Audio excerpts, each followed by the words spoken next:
আমি চলে গিয়েছিলাম ভাইরাল সেই পেনজির শোরুমে। সেখানে গিয়ে আমি কি দেখলাম আপনাদের সাথে সেটাই শেয়ার করব। আসসালামু আলাইকুম এভরিওয়ান, সবাই কেমন আছেন?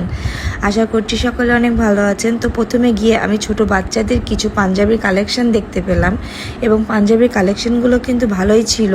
আর পাঞ্জাবির কালারও অনেকগুলো রয়েছে। আর পাঞ্জাবি ছাড়াও এখানে টি শার্ট রয়েছে বাচ্চাদের জন্য। টি শার্টগুলোর কালার অনেক সুন্দর ছিল আর একদম সিম্পলের মধ্যে খুব সুন্দর লাগছিল কালারগুলো।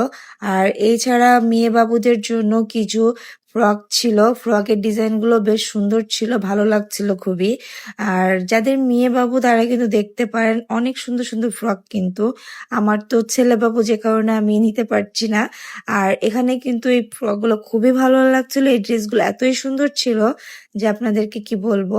তো আপনারা তো দেখতেই পাচ্ছেন যে কি কালার রয়েছে এখানে। আর এরপর আমি চলে গিয়েছিলাম থ্রি পিসের সেকশনে, যেখানে কিনা অনেক রকমের রেডি থ্রি পিস রয়েছে এবং এই রেডি থ্রি পিস গুলো কিন্তু আপনারা সাইজ অনুযায়ী নিতে পারবেন। যার যেটা সাইজ লাগবে তারা কিন্তু সেই সাইজ অনুযায়ী নিতে পারবেন। এবং ভাইয়াদের জন্য কিন্তু শার্ট, টি শার্ট, পাঞ্জাবি সবকিছু এখানে রয়েছে। তো এই কালেকশন গুলো কিন্তু আপনারা দেখে শুনে নিতে পারবেন। এছাড়া কিন্তু কিছু ব্যাগের কালেকশন রয়েছে আপুদের জন্য। আর অর্নামেন্টস এরও কিছু কালেকশন রয়েছে। যদিও জায়গাটা অনেক ছোট, তারপর এর মধ্যে কিন্তু মোটামুটি ভাবে একটা শপের মধ্যে আপনারা সব কালেকশনই পেয়ে যাবেন। আপু, ভাইয়া এবং বেবি সকলেরই কিন্তু জিনিস এখানে রয়েছে। আপনারা কিন্তু এই শোরুমটা ভিজিট করে দেখতে পারেন এবং যদি ভালো লাগে অবশ্যই পারচেস করতে পারেন। সকলে ভালো থাকবেন, সুস্থ থাকবেন। আল্লাহ হাফেজ।